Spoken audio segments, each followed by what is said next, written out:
नमस्कार जनटी में स्वागत है आपका। मैं हूं योगेंद्र। आप देख रहे हैं एक मुलाकात में आज हमारे साथ है राजस्थान के कृषि मंत्री प्रभुलाल सैनी जी। ये हमारी सीरीज है सरकार के 4 साल, यानी कि मुख्यमंत्री वसुंधरा राजे के कार्यकाल के 4 साल और हैं, उनके कैबिनेट के सदस्यों से हम बात कर रहे हैं। सैनी साहब, आपका स्वागत है। कृषि के क्षेत्र की अगर हम बात करें तो 4 साल में क्या बड़ी उपलब्धि मानते हैं? राजस्थान की सरकार के कृषि में 4 साल बेमिसाल के रूप में देखे जा सकते हैं। यदि आप ये देखेंगे कि हमारी सरकार ने, वसुंधरा जी ने, सबसे पहला काम हम लोगों ने ये किया कि जो कांग्रेस के शासन में जो बजट था कृषि, उस बजट को हम लोगों ने बढ़ाया और बजट को बढ़ाकर आप देखेंगे 5,993 करोड़ रुपए का 4 साल का बजट कांग्रेस का था। हमारी सरकार ने उसको बढ़ा के 9,551 करोड़ रुपए का बजट, यानी कि 62% के लगभग कृषि के क्षेत्र में, कृषि उत्थान के क्षेत्र में, नवाचार के क्षेत्र में राजस्थान में कृषि विभाग के द्वारा बजट आवंटन किया गया। और सबसे बड़ा काम ये हुआ हमारी सरकार के वक्त में, क्योंकि राजस्थान एरिड और सेमी एरिड क्षेत्र है। 61% हमारा सूखा है, वर्षा आधारित जुआ है, ये कह सकते हैं हम लोग, कहावत है। के बावजूद भी आज हम देखते हैं नवाचार के क्षेत्र में राजस्थान अग्रणी प्रदेश बनके पूरे देश में अपना अलग स्थान रखता है, अलग महत्व रखता है। इसलिए हमारी सरकार के वक्त में चाहे फसल सुरक्षा से जुड़ा हो, चाहे किसान सुरक्षा से जुड़ा हो, चाहे आपदा राहत से जुड़ा विषय हो, किसानों को लोन देने से सवाल जहां हो, संरक्षित खेती का सवाल रहा हो, या फिर हम यूं कह सकते हैं कि चाहे वो ड्रिप इरिगेशन हो, स्प्रिंकलर सेट हो, ग्रीन हाउस हो, पॉली हाउस हो, नेट हाउस हो, बीज स्वावलंबन अभियान हो, ये सारे कामों को जोड़ के हम लोगों ने किसान को सशक्त करने का प्रयास हमारी सरकार ने किया है। जी, आपने कहा कि बजट बढ़ा है हमारा, 62% का इजाफा बता रहे हैं, लेकिन प्लान भी तो बढ़ा है।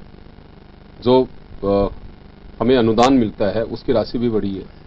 देखिए, निश्चित रूप से कहा जा सकता है कि भारत सरकार का फंडिंग पैटर्न बदला है, और फंडिंग पैटर्न बदलने से जो पहले राशि ज्यादा मिलती थी, अब वो 60-40 हो गई। पूरे देश में एक समान रूप से फंडिंग पैटर्न हो गया।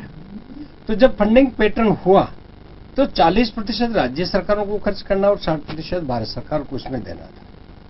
निश्चित रूप से आपने कहा कि इसका आकार बड़ा है, लेकिन कृषि के क्षेत्र में इनोवेशन जो हम लोग कर रहे हैं, उसमें राष्ट्रीय कृषि विकास योजना में जो हमारा बजट था, उसमें हमें काफी सहायता मिली। जी, एक सब्सिडी और किसानों के ऋण माफी की बात आप लोगों ने कहा था कि सीमांत क्षेत्र और सिंसी क्षेत्र में हम उससे आबियाना और जो एक शुल्क माफी की बात थी कि उसका रिव्यू करेंगे। 2-3 चीजें हैं। रिव्यू की बात भी कही, वो एक मुझे लगता है कि बहुत बड़ी राशि नहीं होगी शायद आबियाना और इसकी। दूसरी कर्ज माफी की बात, आप लोगों ने एक कमेटी भी बना दी, लेकिन अभी भी वो मुद्दा स्टैंड कर रहा है। अब उसका कोई ये कहें कि सॉल्यूशन निकल गया हो कि हाँ 50,000 तक का आप लोगों ने तय किया लिमिट, वो माफ कर रहे हैं, लेकिन अभी एजेंडा फाइनल हुआ नहीं है उसका भी। देखिए, निश्चित रूप से पूरे देश में एक मांग उठी है। कई किसान संगठनों ने भी इस विषय को उठाया है, और राजस्थान में भी 70 वर्षों में से 52 साल तक कांग्रेस का शासन रहा है, लेकिन उन्होंने कभी भी इस बात की चिंता नहीं की, न कोई व्यवस्था की, न कोई किसान हमारे प्रतिनिधि उनसे वार्ता की। हमारी सरकार ने पहली बार भारतीय किसान संघ के साथ बैठ के 58 सूत्रीय जो मांग पत्र था, उनमें से लगभग 80% उनकी जो मांगी थी उसको पूरा करने का काम हमारी सरकार ने किया है। जहां तक कर्ज माफी का सवाल है, ये निश्चित रूप से, चूंकि इसमें एक हाई पावर कमेटी का गठन हुआ है, और हाई पावर कमेटी का जो गठन हुआ है उसमें ये तय हुआ था किसान संगठनों के साथ और हमारे साथ भी कि 50,000 रुपए तक कर्जे के बारे में हाई पावर कमेटी बनेगी। वो राज्यों का अध्ययन करेगी, और अध्ययन करने के बाद जो भी उसके नतीजे होंगे, कमेटी अपनी रिपोर्ट सरकार को भेजेगी। फिर माननीय मुख्यमंत्री जी और सरकार के लेवल पर इसका फैसला होगा। क्योंकि अभी आदरणीय राम प्रताप जी के नेतृत्व में हमारी एक हाई पावर कमेटी बनी है। उसमें ऊर्जा मंत्री जी भी हैं, सहकारिता मंत्री जी भी हैं, मैं भी हूं, और एक उद्योग मंत्री जी भी हैं। इसके अलावा और संबंधित विभागों के अधिकारी भी हैं जी। और अभी हाल ही में आपने जाके अलग अलग राज्यों में जाके उसको वहां की स्कीम को देखने का काम भी किया है। अभी केरल भी जाकर के अभी हमारा प्रतिनिधिमंडल आया है, और हम लोगों ने तो कांग्रेस को भी खुले रूप से कहा था कि इस हमारी जो दल जा रहा है उसमें कांग्रेस का ही प्रतिनिधित्व हो जाए, ताकि वो भी वहां बैठ के अच्छे किसान के हित में क्या हो सकता है वो भी साथ जाए। लेकिन उन्होंने इसमें स्वीकार नहीं किया, नहीं गए वो लोग। क्योंकि देखिए सवाल इस वजह से है, इसमें कोई संदेह नहीं है, सरकार चुनी हुई है, आप लोगों को हर 5 साल बाद में जाना, आप खुद एक फार्मर है। ये सवाल इस वजह से स्टैंड करा, आपने जो कुछ भी किया है इस मांग के आगे, क्योंकि कर्ज माफी की मांग, और ये आदत भी आप ही लोगों ने डाली हुई है। कहीं हरियाणा में पहले चुनाव हुआ करते थे, उत्तर प्रदेश में होते थे, हर किसान को इंतजार रहता था कि मेरा बिजली का माफ हो जाएगा बिल और कर्ज माफ हो जाएगा। लेकिन अभी ये मामला इस तरह से जोर पकड़ा हुआ है कि आपने जो कुछ किया है, किसान के एक ही मकसद रहा है कि हमारा कर्ज माफ होना चाहिए। देखिए, निश्चित रूप से जिस प्रकार का फैसला हुआ है वो जल्दबाजी होगी कुछ कहना, क्योंकि ये कोऑपरेटिव से जुड़ा विषय है। सहकारिता के ऋण है, कितने ऋण है, स्मॉल फार्मर कितने हैं, मार्जिनल फार्मर कितने हैं, और इसके अलावा लॉन्ग टर्म कितने आपके लोन्स हैं, इन सारे बारे में विभाग स्तर पर इसका अध्ययन किया जा रहा है, इसकी एक समीक्षा की जा रही है। और इसके अलावा केरल में जिस प्रकार का एक कमीशन बना के वो लोग उसकी हियरिंग करते हैं, कर्ज माफी नहीं करते, बाकी कर्ज माफी के लिए एक कमीशन बना के वो लोग उसकी हियरिंग करते हैं। इन सारे विषयों का अध्ययन किया जा रहा है, क्योंकि अभी बहुत जल्दबाजी होगा क्या नहीं होगा। लेकिन हाई पावर कमेटी की रिपोर्ट के बाद इसके एक मीटिंग होगी, और उस मीटिंग में जो भी फैसला होगा उस पर राज्य सरकार विचार करेगी। एक लीग सेट का छोटा सा सवाल है, क्योंकि आप तो खुद भी अच्छे से जानते हैं, किसानों के बीच रहते हैं। क्या वास्तव में किसान एक्चुअल में उसकी परिस्थिति ऐसी है कि उससे कर्ज माफी के लिए हाथ फैलाने पड़ रहे हैं, या वो स्वाभिमानी किसान चाहता है कि मेरा कर्ज मैं खुद चुका सकूं, मुझे इस योग्य बनाया जाए? तो दोनों चीजों में सरकार क्या चाहती है? देखिए, राजस्थान प्रदेश का किसान जो है वो आत्मसम्मान का प्रतीक है। यदि पूरे देश में हम देखें तो आन बान शान के लिए जिंदा रहने वाला मेहनतकश किसान, जो धरती का सीना चीर के अन्न पैदा करके, फल सब्जियां और अन्न की, दलहन की, तिलहन की उपज करके देश का पेट पालने वाला किसान कभी आत्महत्या नहीं करता। जहां तक कर्ज माफी का सवाल है, मेरा इसमें अलग मानना है, क्योंकि सरकारें कर्ज मुक्ति किसी समस्या का समाधान नहीं, लेकिन कर्ज मुक्त हिंदुस्तान हो, कर्ज मुक्त किसान हो, ये विजन हमारा होना चाहिए। क्योंकि मैं भी किसान हूं, और कर्ज मुक्त किसान बनाने के लिए हमको किसान को ऐसे इंसेंटिव देने पड़ेंगे, जैसे हम लोगों ने कर्ज मुक्त किसान बनाने के लिए कोशिश की है कि हर किसान जिसके खेत पे पैदावार हो रही है वो वही खेत को अपना उद्योग बनाए, वहीं पे इंडस्ट्री स्थापित करे। और मैं तो कहता हूं 20 लाख रुपए तक का, 50,000 की जहां बात आ रही है ना, एक हास्यास्पद सी बात है। मैं कहना चाहूंगा 50,000 रुपए तक का 20 लाख रुपए तक का हम लोग अनुदान उनको देंगे, जो उत्पादन करके, प्रोसेसिंग, वैल्यू एडिशन करके अपने खेत पे राजस्थान कृषि प्रसंस्करण एवं कृषि विपणन प्रोत्साहन नीति 2015 जो हमारी बनी है, उस नीति का मुख्य उद्देश्य किसान कर्ज मुक्त स्वयं कमाकर बने, अपना कर्जा ले। क्योंकि कई बार रिजर्व बैंक ने भी इसके बारे में कई कमेंट्स किए।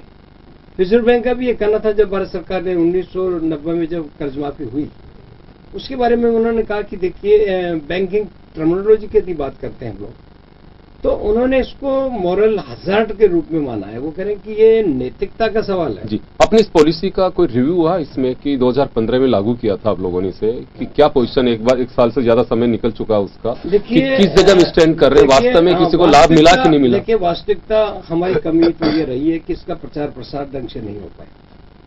लेकिन ग्लोबल एग्रीटेक मीट जो हमने किया जयपुर में, हमने किया कोटा में और उदयपुर में, उससे हमारे किसानों में जागृति आई, और जागृति आने के बाद में अब हमें जो आवेदन मिल रहे हैं वो इस बात का परिचय है कि अब आम किसान का बेटा जो पढ़ा लिखा है, जो नौकरी की तलाश में था, आज उसका रुझान प्रोसेसिंग की ओर बढ़ा है। क्योंकि आने वाला समय एग्रीकल्चर का होगा, इसको कोई नहीं दुनिया की ताकत नकार सकती है।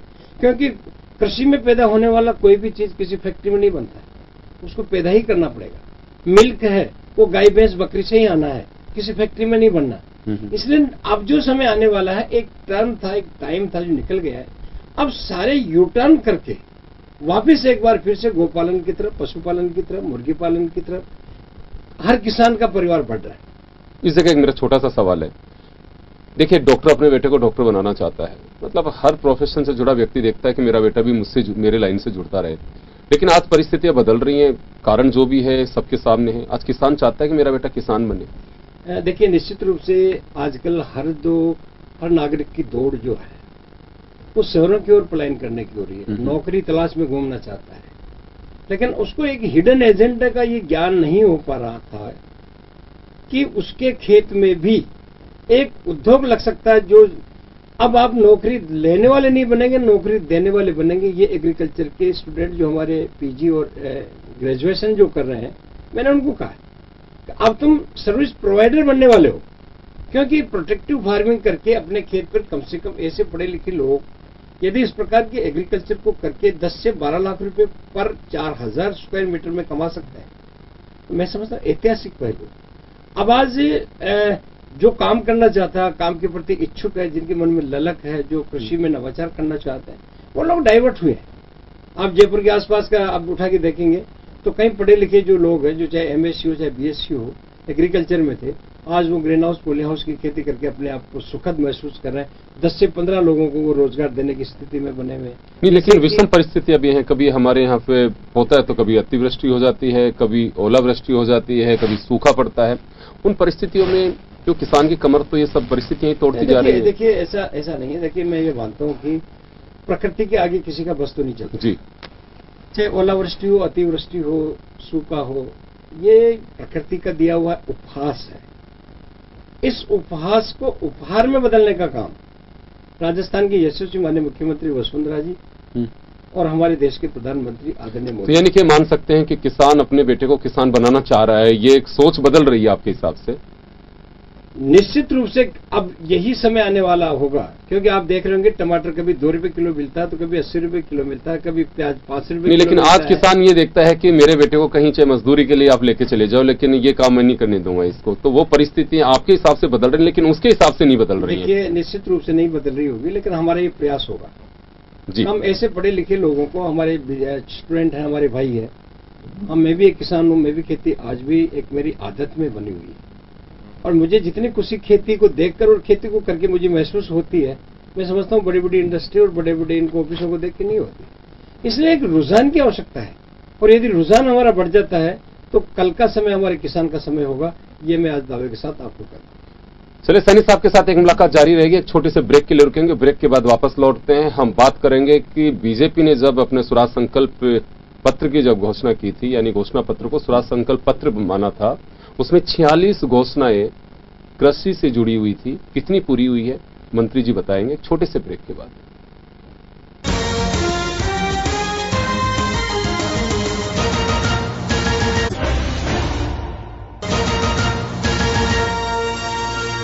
ब्रेक के बाद एक बार फिर आपका स्वागत है। आप देख रहे हैं एक मुलाकात, और हमारे साथ है राजस्थान के कृषि मंत्री प्रभुलाल सैनी जी। सैनी साहब, आप लोगों ने स्वराज संकल्प पत्र घोषणा पत्र की जगह ही लिया था, एजेंडा एक ही था, 46 घोषणाएं। और मुझे खुशी है इस बात की, और आपके साथ बैठने की भी खुशी है कि सबसे पहला जो बिंदु था आपके घोषणा पत्र में, मैनिफेस्टो में, वो कृषि था, जिसमें 46 बिंदु आप लोगों ने, तो कुछ इसका रिव्यू हुआ? देखिए निश्चित रूप से मैं राजस्थान के किसान भाइयों को मेरी तरफ से निवेदन करना चाहूंगा कि जो हमारा एजेंडा था, उस एजेंडा के बिंदुवार समीक्षा करके, चाहे वो विपणन से जुड़े हो, चाहे वो डायरेक्ट मार्केटिंग से जुड़े हो, कॉन्ट्रैक्ट फार्मिंग से जुड़े हो, और चाहे वो इलेक्ट्रॉनिक कार्टेल स्थापित करने जैसे कई सवाल थे, जिसमें खासतौर से पशुपालन से जुड़े भी थे। फेंसिंग करेंगे हम लोग, नरेगा योजना को उसको जोड़ेंगे, लेकिन ये कुछ विषय ऐसे थे जिनका सीधा संबंध राजस्थान से नहीं था, वो भारत सरकार से भी हमारा जुड़ाव था। तारबंदी योजना के बारे में हमारे उसमें 85% के लगभग हमारी जो घोषणाएं थी वो कृषि पशुपालन डेयरी से जुड़ी हुई थी, वो हमने पूरी की। कुछ ऐसी घोषणाएं हैं जिनके बारे में अभी फ्लोरिकल्चर डिपार्टमेंट का गठन किया जाएगा, मंत्रालय का, तो मैं समझता हूँ घोषणा थी, लेकिन वो पूरी लीगली दृष्टि से हम देखें तो पूरी हो नहीं सकती, क्योंकि हॉर्टिकल्चर का मतलब ही फ्लोरिकल्चर होता है। दोनों काम, हॉर्टिकल्चर और फ्लोरिकल्चर एक ही चीज का पार्ट है, इसलिए अलग से बनाने की उसकी आवश्यकता नहीं थी। तो ऐसे टेक्निकल जो विषय थे, उनके टेक्निकल समीक्षा करके हम लोगों ने उनको रोका। बाकी माननीय मुख्यमंत्री जी ने पूरे प्रत्येक वर्ष की जाने वाली घोषणाओं को, बजट घोषणाओं की, चाहे स्वराज संकल्प की घोषणा हो, हर बार मॉनिटरिंग होती है, और मॉनिटरिंग में कौन कौन सा कार्य कितना पूरा हो चुका है, इस पे समीक्षा माननीय मुख्यमंत्री जी करती है। कृषक सुरक्षा अधिनियम का आप लोगों ने कहा था, मेरे ख्याल में शायद वो उसी के अंदर है कि जंगली जानवर काट लेता है या करंट से कोई मर जाता है तो उसमें मुआवजा देगा, शायद उसी से जुड़ा हुआ है। देखिए मैं आपको बता दूं कि जैसा किसान सुरक्षा का जहां सवाल था, राजस्थान प्रदेश ने सबसे ज्यादा अच्छा काम हम लोगों ने किया। कोई भी किसान अगर कृषि कार्य करते वक्त यदि दुर्घटनाग्रस्त होता है, जंगली सुअर से, स्नेक बाइटिंग से, इंजन चलाते वक्त किसी प्रकार का डैमेज होता है, कुएं में गिर जाता है, करंट आ जाता है, जहरीला कीट खाता है, दवाई छिड़कने से हो जाता है, जानवर की खेजड़ी से कुछ काटते हुए गिर जाता है, गुड़ बनाते हुए यदि वो किसी कारण से मृत्यु हो जाती है, तो ऐसे जितने भी राजस्थान में मामले थे, आपको आश्चर्य होंगे, लगभग 12,000 ऐसे केसेस राजस्थान में हुए हैं, चाहे वो कृषि श्रमिक हो, चाहे वो किसान। हम लोगों ने उनको लगभग 124 करोड़ रुपए उनको परिवार के विधवाओं को, महिलाओं को देने का काम भी हमारी सरकार ने किया है। आप लोगों ने एक काश्तकार सहभागिता योजना शुरू मुख्यमंत्री के नाम से शुरू करने वाले थे, क्या स्थिति है इसकी? देखिए, काश्तकार सहभागिता योजना कहीं ऐसी हमारी स्कीम्स थी, उन स्कीम्स में किसान का हिस्सा लेके उनको सहयोगी बनाना चाहते थे। जैसे सोलर पंप थी, तो सोलर पंप में तय किया हुआ था कि पहले उसकी सब्सिडी 86% थी, लेकिन जो ही फंडिंग पैटर्न हुआ तो अब उसकी 60% हो गई। तो जो सहभागी योजना उसका था, किसान का हिस्सा जो आता है, चाहे वो ग्रीन हाउस हो, चाहे पॉली हाउस हो, चाहे नेट हाउस हो, जितना हिस्सा किसान का आता है, किसान अपने खाते में जमा कराता है, बाकी पैसा सरकार की तरफ से हम लोग देते हैं। यानी कि जब तक किसान सहभागी नहीं बनेगा किसी योजना में, तब तक किसी भी योजना की सफलता की कल्पना करना बहुत मुश्किल लगता है। इसलिए सरकार ने यह सोचा था किसान सहयोगी बने, खुद का भी पैसा लगे, और जब खुद का पैसा लगता है तो निश्चित रूप से उसकी रुचि बढ़ती है, रुचि बढ़ती है तो उसकी सफलता भी उसको मिलती है। एक लगातार समर्थन मूल्य की बात चलती है। आप खुद भी जब प्रतिपक्ष में थे तो मुझे अच्छे से ध्यान है कि अर्जीराम बुर्डक एग्रीकल्चर मिनिस्टर थे, आपने डिबेट में हिस्सा लिया था तो कहा था कि भाई ये पूरे साल भर क्यों नहीं रहनी चाहिए, किसान अपनी फसल जब इच्छा हो उसकी तब बेचे। देखिए, कृषि मूल्य लागत आयोग द्वारा कोई भी कृषि जिन्स जो अधिसूचित है, हाँ, लिस्टिंग है, लगभग 22 के लगभग ऐसी क्रॉप्स है जिनको खरीदने का काम जब खरीदी जाती है जब उसके भाव बाजार में फ्लक्चुएशन हो, यानी एमएसपी से नीचे यदि गिरावट होती है तो सरकार उसको बाजार को मेंटेन करने के लिए एमएसपी के माध्यम से हम लोग खरीदते हैं। और यहां तक कि जो पेरिसेबल आइटम्स है, जिनमें खराब होने वाली फसलें हैं, खासतौर से प्याज है, आपके लहसुन है, इन पेरिसेबल आइटम्स के लिए सरकार की तरफ से और भारत सरकार की तरफ से 50% पर intervention of marketing scheme MIS का एक प्रावधान किया हुआ है। और जब इसके भाव गिरते हैं तो उसका लागत मूल्य, कृषि मूल्य लागत आयोग के अंतर्गत किसान की बुआई, किसान का किसके माध्यम से बुआई, उसके श्रम कितना लगा, बीज कितना लगा, खाद कितना लगा, पानी कितना हुआ, इंसेक्टिसाइड पेस्टिसाइड कितना हुआ, ये सारे जोड़ के उसको एमएसपी निर्धारित भारत सरकार के द्वारा की जाती है। और उसी के आधार पे जब भाव गिरते हैं तो सरकार एमएसपी खरीदती है। जैसे कि अभी आप देख रहे होंगे कि पल्सेज आपके दलहन और तिलहन, जिनमें आप देखेंगे कि मूंग और उड़द, और दूसरा देखेंगे आप सोयाबीन और मूंगफली, इनका जो समर्थन मूल्य था उस पर खरीदने के लिए हम लोगों ने सेंटर खोले, कोऑपरेटिव के माध्यम से इसका प्रोक्योरमेंट हुआ। 1.5 लाख मीट्रिक टन के लगभग और 30,000 मीट्रिक टन उड़द के खरीदने का जो तय हुआ, अभी वो लक्ष्य पूरे हो चुके। तो हमने भारत सरकार को कहा कि नहीं, और आवश्यकता है 3 लाख मीट्रिक टन के लिए। अभी हम लोगों ने उसको बढ़ा के 3-3 लाख, जो भी लक्ष्य बड़े हैं उसके आधार पर खरीदने का काम सरकार ईमानदारी से इसलिए कर रही है कि भाव में बड़ा अंतर है। क्या वास्तव में 12 महीने रहना चाहिए? अभी तो क्या फसल के साथ रहता है, एक पर्टिकुलर टाइम पीरियड के लिए आप इसे खोलते हैं, वैसे रहना चाहिए या इसकी कोई आवश्यकता नहीं है? देखिए, इसलिए आवश्यकता नहीं है क्योंकि जब भाव में, मार्केट में जब भाव आता है तब हमारे राजस्थान में पैटर्न है कि फसलों का खरीद फरोख्त किसान उसी समय उसको कर देते हैं, क्योंकि हमारे किसान ये सोचते हैं कि जो ही उत्पादन हुआ तो ही उसका विपणन होना चाहिए।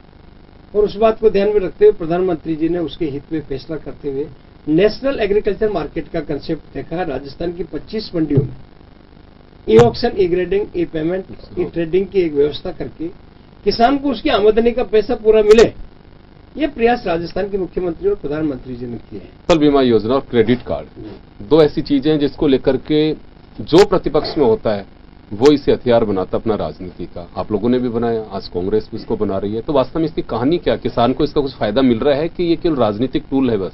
देखिए, फसल सुरक्षा का जहां सवाल यदि हम देखें तो निश्चित रूप से एक रिस्क कवर करती है बीमा। और रिस्क जैसे LIC आपने हमने सबने करा रखी है, लेकिन हमें तभी पैसा मिलेगा जब कोई ना कोई कैजुअलिटी हमारे साथ मिलेगी।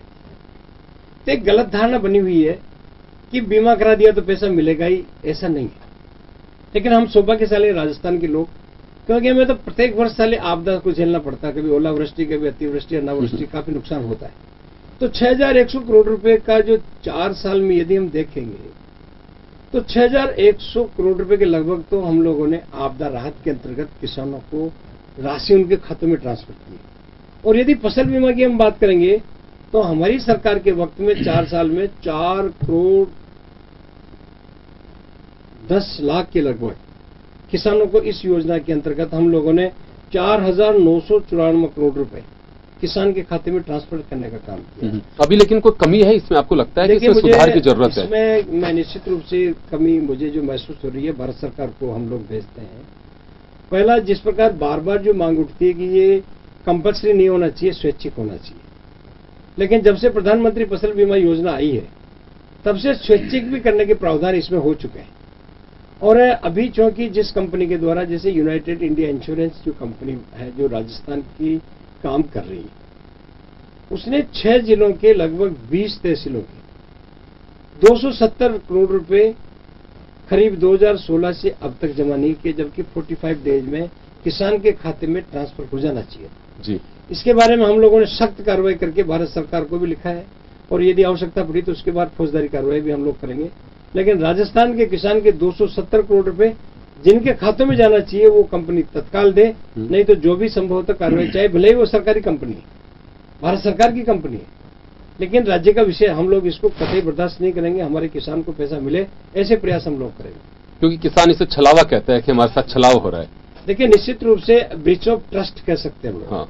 एक विश्वास होता है किसी चीज का कि क्रॉप कटिंग में नुकसान होगा तो उस किसान को उसका पैसा मिलना ही चाहिए। यदि 45 दिन में नहीं मिलता है तो निश्चित रूप से ऐसी कंपनियों के खिलाफ सख्त कार्रवाई करनी चाहिए, और हम लोग करेंगे। कांग्रेस एक बात कह रही है, लगातार अभी हमारी बात हुई कि हमने जो योजनाएं, चाहे किसान के लिए हो चाहे मवेशियों के लिए हो, उसे मेंटेन नहीं कर पाए और बस केवल उसमें राजनीति करते रहे। हमने निःशुल्क दवा, निःशुल्क जांच वो जानवरों के लिए भी शुरू की थी, लेकिन सरकार उसमें बिल्कुल उसे मेंटेन ही नहीं कर सकी। देखिए, जो मेरे साथी इस प्रकार की बात कर रहे हैं वो अपडेट हो जाए। राजस्थान में निःशुल्क दवा योजना आज भी प्रभावी तरीके से है, और लगभग 60 से 65 करोड़ रुपए के लगभग आज भी निःशुल्क दवा योजना हम लोग दे रहे हैं। ऐसा कोई सब सेंटर या हॉस्पिटल या पोलो क्लिनिक हमारा नहीं है जहां पर किसी भी प्रकार की दवा की कमी हो। तो मेरे साथी एक बात बता दे, कहां कमी है? क्योंकि हम लोगों ने सबसे प्राथमिकता इस बात को दी है कि पशु स्वास्थ्य मानव स्वास्थ्य की तरह पशु स्वास्थ्य, यहां तक कि हम लोगों ने तो एक्सरे मशीन तक लगाने का काम किया, यहां तक कि सोनोग्राफी तक हम लोगों ने जानवरों के लिए लगाई है पोलो क्लिनिक या डिस्ट्रिक्ट लेवल पे। इसलिए मैं समझता हूं इन्वेस्टिगेशन में हो चाहे दवा के क्षेत्र में हो, और जिस प्रकार का आरोप कांग्रेस लगा रही है, दुर्भाग्यपूर्ण, चिंताजनक। एक योजना ऐसी बता दे जो कि उनकी सरकार के वक्त में थी, हमने उसको बदल दिया। एक आखिरी सवाल है समीर आपसे, रिमेनिंग 1 ईयर पीरियड है, छोटा सा सवाल एक तो यह है कि क्या वास्तव में जनता आप लोगों से इतनी प्रभावित है काम के जरिए कि सरकार ने इतना काम कर दिया है कि वोट का हक हमारा है, और दूसरा ये जो बचा हुआ टाइम है इसमें आप क्या करना चाहेंगे? देखिए, निश्चित रूप से 1 साल हमारे लिए बड़ा चुनौती भरा है, और मुख्यमंत्री जी ने भी ग्लोबल एग्रीटेक मीट में कहा सार्वजनिक मंच से, 1 साल में हमको कृषि जगत में और उड़ान उड़नी है, जो पूरे हिंदुस्तान में हमारी उड़ान सबसे ऊंची होगी। आज मैं आपके माध्यम से आम नागरिक बंधुओं, किसान भाइयों को बताना चाहूंगा कि 1 साल में हम लोग कोशिश करेंगे कि विश्व का सबसे सुंदरतम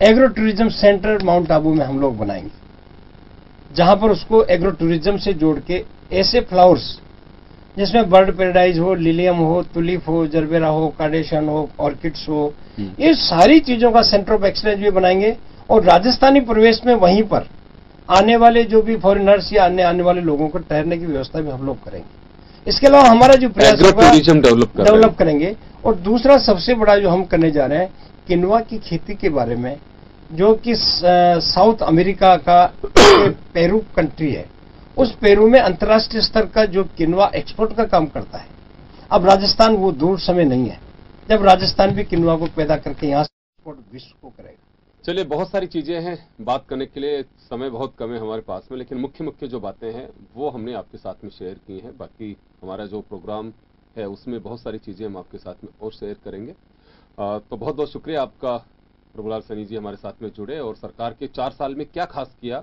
और एग्रो टूरिज्म वास्तव में इसकी काफी गुंजाइश है। मुझे लगता है कि टूरिज्म वो सेक्टर है जो एक इंडस्ट्री का रूप लेता जा रहा है, वो चाहे मेडिकल के क्षेत्र में हो, चाहे एग्रीकल्चर के क्षेत्र में हो, या फिर वैसे जनरल टूरिज्म के क्षेत्र में हो। निश्चित रूप से स्थिति बदल सकती है, लेकिन हम तो आपको यही कहना चाहेंगे कि आप खुद एक फार्मर है, किसान की परेशानी को बहुत नजदीक से आपने देखा है, जानते हैं, सुनते हैं। आप जरूर कोशिश करिए कि किसान को जरूर राहत दे सके, और वास्तव में कहने से नहीं, एक किसान बड़े शान से कह सके कि मेरे बेटे को भविष्य में मैं किसान बनाऊंगा। हिंदुस्तान को अगर वो दिन देखना पड़े तो मुझे लगता है किसान के लिए शायद इससे बड़ी कोई खुशहाली नहीं होगी। बहुत बहुत शुक्रिया आपका। एक मुलाकात में बस इतना ही, दीजिए इजाजत, नमस्कार।